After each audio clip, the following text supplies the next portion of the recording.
Hello everyone, good morning. और मुझे पता है कि आप सब लोग अभी मेरे इस पेज से कनेक्ट नहीं हो पा रहे हैं, लेकिन यह वीडियो आप तक पहुंचता है। अगर आप वास्तव में अपनी लाइफ में कुछ करना चाहते हैं और ये वीडियो आप तक पहुंचता है तो आप इसे अगर ध्यान से समझेंगे, ध्यान से सुनेंगे तो आपकी लाइफ में आमूल-चूल परिवर्तन आएगा।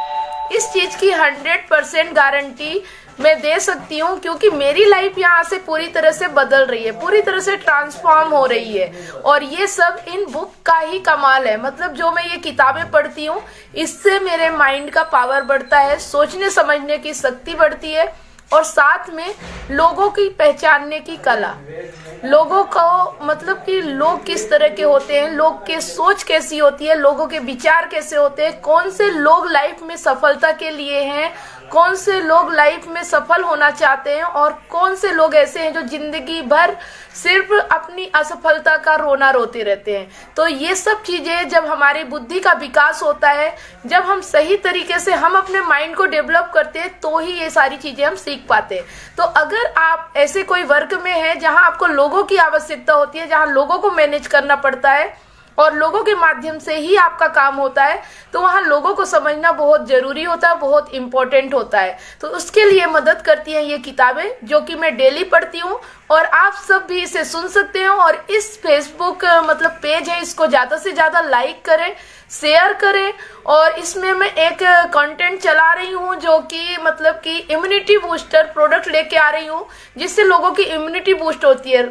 लाइव 2 बजे जो व्यक्ति ज्यादा से ज्यादा 5K तक शेयर करेगा, क्योंकि हर व्यक्ति के पास 5000 फ्रेंड रहते हैं, अगर आप 5K तक शेयर करते हैं तो आपको एक लकी ड्रा होता है, उसमें शामिल किया जाएगा। और जो उस लकी ड्रा में विनर होगा उसको यहाँ पे मेरी तरफ से एक स्पाइरोलिना मतलब इम्यूनिटी बूस्टर प्रोडक्ट है, वो गिफ्ट में दिया जाएगा। अगर आप सब लोग भी इसमें भाग लेना चाहते हैं या सहयोग देना चाहते हैं तो आप ये काम मतलब कि आपके लिए तो ये काम बहुत छोटा है कि 5000 तक इस पेज को शेयर करना, लेकिन इससे कई लोगों को लाभ मिलेगा, वो बहुत बड़ा काम होता है। तो आप उस बड़े काम को सोच के शेयरिंग करिए, छोटे से काम को मत सोचिएगा कि ये छोटा काम है, मैं नहीं कर सकता, या मुझे करने से क्या फायदा। आपको थोड़ा सा फायदा का लालच नहीं करना है। गिफ्ट तो मैं इसलिए दे रही हूँ ताकि आपके तक वो प्रोडक्ट जब पहुंचेगा और आप उसे यूज करेंगे तो आपको उस प्रोडक्ट पे भरोसा होगा, और आप 10, 15, 20 लोगों को उसके बारे में बता के कई लोगों की इम्यूनिटी बूस्ट करने में हेल्प कर सकेंगे। तो ठीक है, चलिए अभी मैं जो मेरा बुक रीड कर रही हूँ अभी मैं वो करती हूँ। और सुबह मतलब दोपहर 2 बजे लाइव में इम्यूनिटी पे बात करती हूँ। और अभी मेरा रिच डैड पुअर डैड किताब पढ़ने का टाइम हो चुका है।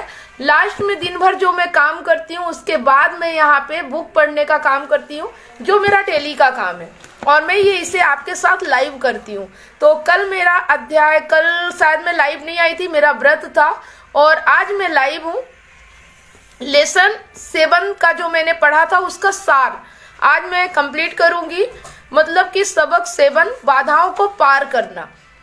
5 मुख्य कारणों से कई बार वित्तीय दृष्टि से साक्षर लोग प्रचुर कैश फ्लो विकसित नहीं कर पाते। ये है, पहला है डर, दूसरा है निराशावाद, तीसरा है आलस, चौथा है बुरी आदतें, और 5वां है अहंकार। आइए इनमें से प्रत्येक को विस्तार से देखते हैं। डर को पार करना। कोई भी पैसे गंवाना पसंद नहीं करता। निवेश में जिन लोगों ने कभी पैसा नहीं गंवाया है वे वही हैं जिन्होंने कभी निवेश किया ही नहीं है। हर व्यक्ति के मन में पैसे गंवाने का डर होता है। फर्क यह है कि आप डर और नुकसान को कैसे संभालते हैं। अमीर और गरीब व्यक्ति के बीच का मूल अंतर डर के प्रबंधन में ही निहित है। ये पुस्तक इतनी अच्छी है कि आपको आपके डर को खत्म करने की प्रेरणा देती है।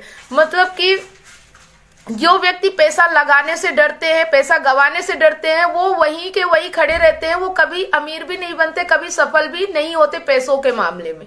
तो डरने में कोई बुराई नहीं है। इससे उबरने का एक तरीका जल्दी शुरू करना और चक्रवृद्धि ब्याज की शक्ति का लाभ लेना है।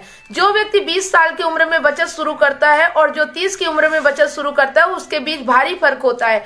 लेकिन क्या हो यदि आपके पास निवेश करने के लिए ज्यादा समय ना बचा हो या आप जल्दी रिटायर होना चाहते हैं। अमीर डैडी इस मामले में टेक्सास बासी की तरह सोचने की सलाह देते हैं। बड़ा दांव जीतो, बड़ा दांव हारो। हार के प्रति आपका नजरिया ही मायने रखता है। टैक्सवासी जब जीतते हैं तो गर्व करते हैं और वे जब हारते हैं तो डींगे हाँकते हैं। रॉबर्ट के जीवन में जीत अक्सर हारने के बाद मिली है। वे कभी किसी अमीर व्यक्ति से नहीं मिले जिसने पैसा ना गवाया हो, लेकिन वे हार के डर से खेल के बाहर नहीं खड़े रहते।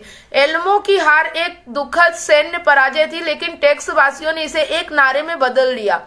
एल्मो को याद रखो ताकि यह उन्हें महान विजयों के लिए प्रेरित करे। टैक्स वासियों की तरह ही अपने नुकसानों को दफन मत करो, उनसे प्रेरित बनो। विजेताओं को हार से प्रेरणा मिलती है, पराजित लोगों को हार पस्त कर देती है।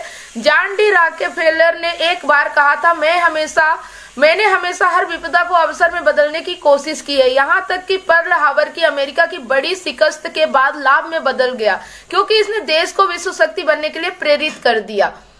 विजेता जानते हैं कि असफलता जीत को प्रेरित करती है, इसीलिए असफलता से क्यों डरना जब यह महानता की ओर ले जा सकती है। यह समझ लें कि असफलता से ना घबराने का यह मतलब नहीं है कि आप असफल होने से नफरत नहीं कर सकते।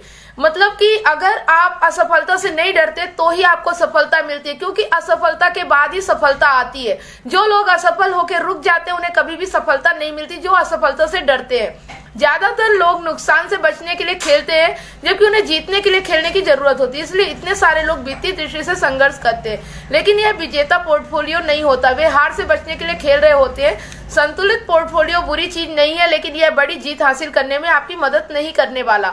सफल निवेशक खेल को इस तरह नहीं खेलते हैं। आपको शुरुआत में थोड़ा असंतुलित होना होता है, लेकिन आपको एकाग्रचित्त होना चाहिए। अपने अंडे कुछ डलियों में रखें और उन पर पूरा ध्यान केंद्रित रखें। अपनी संपत्ति वाले कॉलम को बनाने या बढ़ाने में मुश्किल गणित की जरूरत नहीं होती, लेकिन इसके लिए असफलता के प्रति साहस और सही नजरिए की जरूरत अवश्य होती है।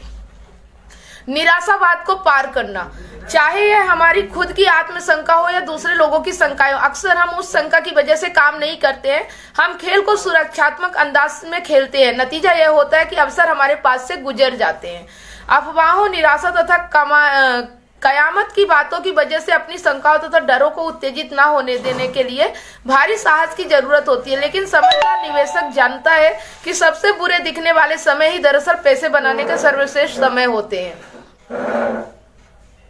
जब हर दूसरा व्यक्ति काम करने से बहुत ज्यादा डरता है तो ट्रिगर दबा देते हैं और उन्हें इसका पुरस्कार मिलता है। रॉबर्ट ने एक मित्र का उदाहरण बताया जो बेहतरीन कीमत पर एक निवेश कांडो खरीदने वाला था, लेकिन आखिरी मिनट पर पीछे हट गया। जब एक पड़ोसी ने उसे कहा कि यह बुरा सौदा है, पड़ोसी निवेशक नहीं था। अगर वह इस सौदे को कर लेता तो उसके निवेश दुगना हो जाता और वह चूहा दौड़ से बाहर निकलना शुरू कर देता। रॉबर्ट अपनी संपत्तियों का एक छोटा हिस्सा सीडी सर्टिफिकेट्स ऑफ डिपॉजिट के बजाय टैक्स लियन सर्टिफिकेट्स में रखते हैं। दूसरे लोग उनसे कहते हैं कि उन्हें यह नहीं करना चाहिए, लेकिन वे शंका के शिकार हैं।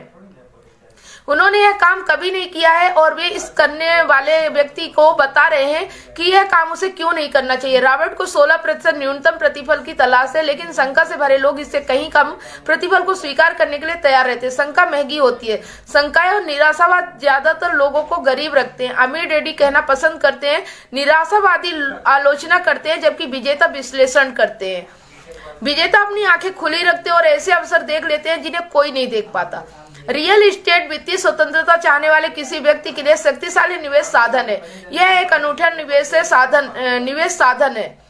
लेकिन जब भी रॉबर्ट रियल एस्टेट का साधन के रूप में जिक्र करते हैं तो वे अक्सर सुनते हैं, मैं टॉयलेट ठीक नहीं करना चाहता। वे टॉयलेट पर ध्यान केंद्रित करते हैं और इस वजह से गरीब बने रहते हैं। कई लोग शेयर बाजार से बाहर इसलिए रहते हैं क्योंकि वे पैसा नहीं गंवाना चाहते, लेकिन वे उस निवेश साधन के प्रति अपने दिमाग को बंद करके पैसा बनाने से वंचित रह जाते हैं। आलस को पार करना, व्यस्त बने रहना आलस के सबसे आम रूपों में से एक है। इतने ज्यादा व्यस्त कि अपनी दौलत या अपने स्वास्थ्य या अपने संबंधों की परवाह भी न कर पाए। इलाज क्या है? थोड़ा लालच। यह सुनना मुश्किल हो सकता है क्योंकि हम में से कई लोगों को परवरिश इस तरह हुई है कि लालच या इच्छा को बुरी चीज माना जाता है। मैं इसका खर्च नहीं उठा सकता, यह कहने के बजाय अपनी मानसिकता को बदल कर यह कर ले, मैं इसका खर्च कैसे उठा सकता हूँ। यह मस्तिष्क को खोल देता है और इसे समाधान सोचने के लिए विवश करता है। मैं इसका खर्च नहीं उठा सकता झूठ है। मानव आत्मा जानती है कि यह कुछ भी कर सकती है। आप कोई चीज नहीं कर सकते यह कहकर आप अपनी आत्मा और अपने आलसी मस्तिष्क के बीच द्वंद्व खड़ा कर रहे हैं। मैं इसका खर्च कैसे उठा सकता हूँ, ये मस्तिष्क और आत्मा ज्यादा शक्तिशाली होती है। जब रावट ने चूहा दौड़ से बाहर निकलने का निर्णय लिया तो उन्होंने पूछा, मैं दोबारा कभी नौकरी या काम धंधा ना करना कैसे बहन कर सकता हूँ। उनका मस्तिष्क समाधान सुझाने लगा, लेकिन सबसे मुश्किल हिस्सा उस पुरानी रूढ़ी के खिलाफ जूझना था जिसने ऐसे लालच का दमन करने के लिए अपराध बोध भरने की कोशिश की। उस थोड़े से लालच यानी किसी बेहतर चीज को हासिल करने की इच्छा के बिना प्रगति नहीं होती। हमारा संसार इसलिए प्रगति करता है क्योंकि हम सभी बेहतर जीवन की इच्छा करते हैं। नए आविष्कार इसलिए होते हैं क्योंकि हम किसी बेहतर चीज की इच्छा करते हैं। हम स्कूल जाकर मेहनत से इसलिए पढ़ते हैं क्योंकि हम बहुत कुछ बेहतर चाहते हैं। जरूरत से ज्यादा लालच बुरा होता है, लेकिन थोड़ा लालच आपको प्रेरित कर सकता है। बुरी आदतों के पार जाना। सफल बनने के लिए आपको सफल आदतें डालनी चाहिए। गरीब डैडी ने हमेशा हर एक को पहले पैसे दिए और खुद को आखिरी में लिए, लेकिन उनके पास शायद ही कभी कुछ बचता था। अमीर डैडी ने हमेशा खुद को सबसे पहले पैसे दिए, भले ही उनके पास पैसे कम हो। वे जानते थे कि अगर वे कर्ज देने वाले और सरकार के भुगतान नहीं करेंगे तो वे बखेड़ा खड़ा कर देंगे। इससे उन्हें आमदनी के दूसरे रूप खोजने की प्रेरणा मिली। यदि वे खुद को अंत में पैसे देते तो वे इस तरह के उत्पाद दबाव को महसूस नहीं करते। कर्ज देने वाले को भुगतान करने के लिए अतिरिक्त आमदनी कहां से लाई जाए, खुद को यह सोचने के लिए विवश करने में वित्तीय दृष्टि से ज्यादा शक्तिशाली बने। अहंकार के पार जाना।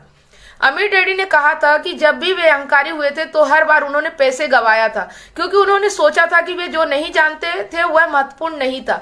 कई लोग अपने अज्ञान को छुपाने के लिए अहंकार का इस्तेमाल करते हैं। रॉबर्ट ने अकाउंटेंट्स और दूसरे निवेशकों के साथ बातचीत में पाया है कि वे बातचीत में अपनी बात मनवाने की कोशिश तो करते हैं, लेकिन थोड़े तर्क वितर्क के बाद यह स्पष्ट हो जाता है कि वे यह नहीं जानते थे कि वे किस बारे में बात कर रहे हैं।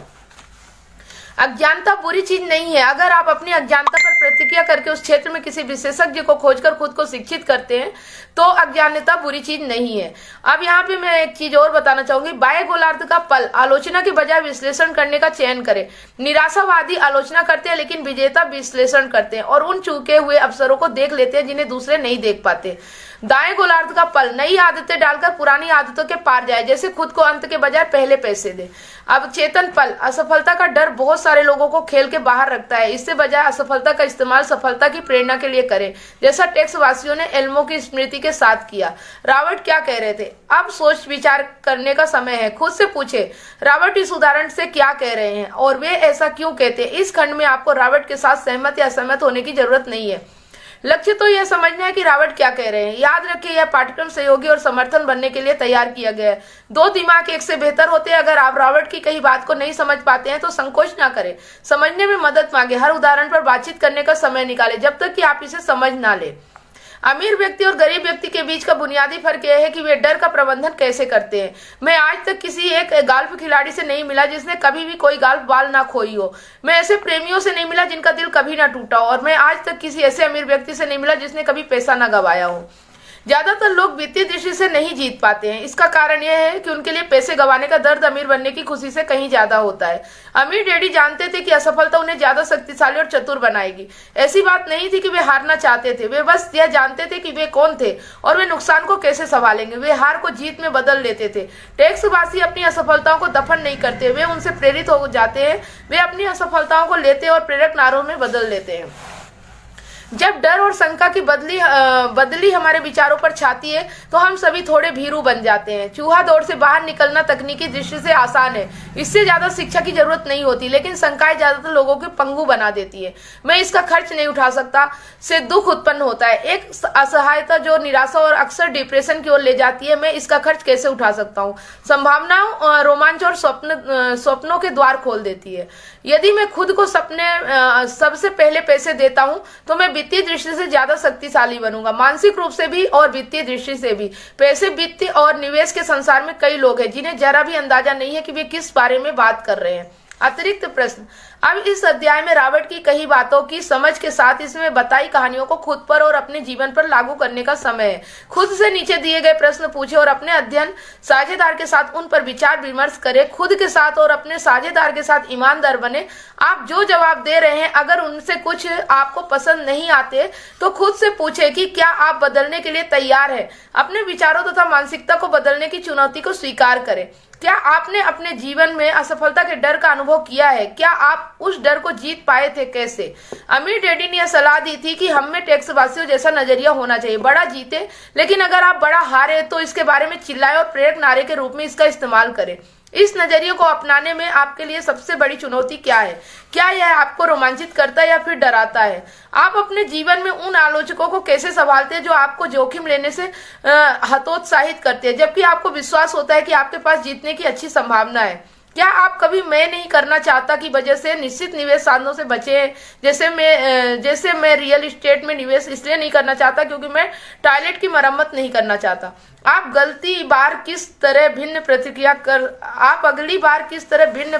कर सकते हैं? क्या आप इस कथन से सहमत है कि थोड़ा लालच आलस के इलाज का जवाब है? क्यों या क्यों नहीं? क्या लालच या इच्छा ने आपके जीवन में प्रेरित किया है? क्या आप खुद को सबसे पहले पैसे देते हैं या अपने बिल पहले चुकाते हैं? अगर आप खुद को सबसे अंत में पैसे देते हैं तो इसे बदलने के लिए आप कौन से कदम उठा सकते हैं? क्या अहंकार की वजह से आपने कभी कोई अवसर गंवाया है? आपने उससे क्या सीखा? वित्तीय ज्ञान का कौन सा एक क्षेत्र है जिसमें आप अज्ञानी है? कौन से कुछ संसाधन है जो आप उस विषय पर खुद को शिक्षित करने के लिए खोज सकते हैं? शब्दावली की परिभाषा। स्टॉप एक कंप्यूटर कमांड है जो आपके शेयर को अपने आप बेच देती है अगर भाव घटने लगता है, जिसके आपको अपने नुकसान का न्यूनतम रखने और कुछ लाभों को अधिकतम करने में मदद मिलती है। तो आज का लेसन यहीं तक, और आज के लेसन में जो मैंने सीखा वो मैं आपको बताना चाहती हूँ कि अगर आप पैसा गंवाने से डरते हैं तो आप पैसा कमा भी नहीं सकते। और दूसरा, अगर आप रिस्क लेने से डरते हैं तो भी आप जिंदगी में चूहा दौड़ से बाहर नहीं निकल सकते। तो जो व्यक्ति कि कुछ हिम्मत नहीं रखते कुछ करने की सोच के और फिर उसके डर से रुक जाते हैं, उन्हें कभी भी अपॉर्चुनिटी नहीं मिलती, उनके पास से अपॉर्चुनिटी आके निकल जाती है। कि अगर आपके पास समय कम है और पैसा बड़ा बनाना है तो बड़ा गेम खेलना पड़ता है, बड़ा काम करना पड़ता है, ज्यादा पैसे लगाना पड़ता है, ज्यादा पैसे कमाना पड़ता है। इसके लिए आपको ये तो पैसे वालों के लिए बात हो गई कि जो शेयर मार्केट या और ऐसी चीजों पे इन्वेस्ट करते हैं जैसे प्रॉपर्टी हो गया या कुछ, वो लोग बड़े बड़े पैसे लगाते हैं और उससे एक साथ पैसे कमाते हैं या फिर गवाते हैं तो एक साथ उतना पैसा हार भी जाते हैं। तो ये रिस्क उनके लिए उनको अमीर बनाता है। एक बार दो बार वो हारते हैं और उसके बाद फिर वो उसको खेल को समझ जाते हैं कि किस तरह खेलना है, किस तरह पैसे इन्वेस्टमेंट करना है। लेकिन यहाँ पे एक अपॉर्चुनिटी और है जल्दी पैसा कमाने का, आज के समय में नेटवर्क बनाना। अगर आप तेजी से नेटवर्क बना सकते हैं, आप लोगों को एकत्रित कर सकते हैं, लोगों को कि कम्युनिकेट कर सकते हैं, तो आप यहाँ ज्यादा पैसे बना सकते हैं। आज के समय का एक ही नारा है, जितना ज्यादा नेटवर्क उतनी ज्यादा उसकी नेटवर्थ। तो अगर आप इस काम को सीखना चाहते हैं या जानना चाहते हैं तो आप मुझसे कांटेक्ट करें 8305746943 पर, क्योंकि मैं कुछ ऐसा ही काम कर रही हूँ जो कि मुझे कम से कम 1 से 2 साल या 3 साल के अंदर वो चीजें दिला सकता है जो शायद करोड़ों रुपए लगा के भी लोग नहीं कमा पाते। तो ये काम सभी को आज के समय में करना चाहिए। और वर्क फ्रॉम होम, जो आप घर पे रह के बिना घर से बाहर निकले अपने मात्र फोन के साथ, लैपटॉप के साथ काम करके आप इस काम को बड़े आसानी से कर सकते हैं। इसका एजुकेशन आपको फ्री में प्रोवाइड करा जाएगा हमारी तरफ से, अगर आप हमारे साथ इस काम को करना पसंद करते हैं तो ठीक है। फिर मिलते हैं कल लाइव एक नए लेसन के साथ। शुरुआत करना, अध्याय 8 कल मैं कंप्लीट करूंगी, शुरुआत करना। तो ठीक है, कल हम सीखेंगे कि किस तरह से शुरुआत करना चाहिए। तो मिलते हैं लाइव कल 9:30 बजे। Thank you.